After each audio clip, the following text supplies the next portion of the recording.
ఉద్యమం టైంలో wrong step వేశారు. అధిష్టానాన్ని సరిగ్గా మాట్లాడలేకపోయారు, ఒప్పించుకోలేకపోయారు. రాష్ట్రం విడిపోయిన తర్వాత ఏమైపోయారు? మహానాయకులు కాలగర్భంలో కలిసిపోయారు.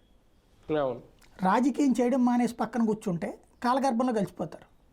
కాబట్టి ఇప్పుడు అలా కాలగర్భంలో కలిసిపోకుండా మళ్ళీ ముందుకు వచ్చినట్టు కనబడుతుంది. నిన్న జోష్ అయితే వస్తుంది వైసీపీకి. జోష్ ఏం లేదు, నిన్న మాట్లాడిన దాంట్లో పెద్ద ఇదేం లేదు. ప్రజెంట్ ఏంటంటే ఓ రకంగా ఎవరు పార్టీ పట్ల ఇంకా విధేయతతో ఉన్నారు అని నిరూపించుకోవడం ఇప్పుడు ఆరంభమైంది అంతే. కాబట్టి తెర మీద అయితే కనిపించారు.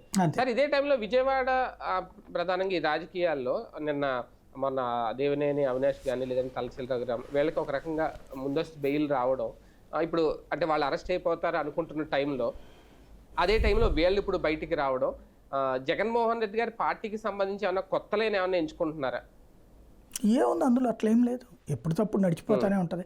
కేసులు వాళ్ళు పెడతారు, వీళ్ళు బెయిల్ మీద రావాలి, దానికి తగ్గట్టు లీగల్ సహకారం ఏర్పాటు చేయడం, ఇవన్నీ రొటీన్ ప్రాసెస్. ఏమి అందులో ఏం లేదు. ఇంకెంతకాలం ఉంటుంది ఈ గొడవలు అన్నది చూడాలి అంతే బేసిక్. అంటే పార్టీ వీక్ అయిపోతుంది, బాల్యం లాంటి వాళ్ళు వెళ్ళిపోయారు, రాజీనామాల పర్వం పెరిగిపోతుంది అనుకున్న టైంలో ఒక రకంగా ఇది మంచి సైన్ కాదా? వాళ్ళకి బెయిల్ రావడం, మళ్ళీ వీళ్ళందరినీ తెర మీద తీసుకురావడం, జగన్ యాక్టివ్ చేయడం. జగన్ చేశాడని నేను అనుకోవట్లేదు. ఒకటి చెప్పండి, బాలినేని సామినేని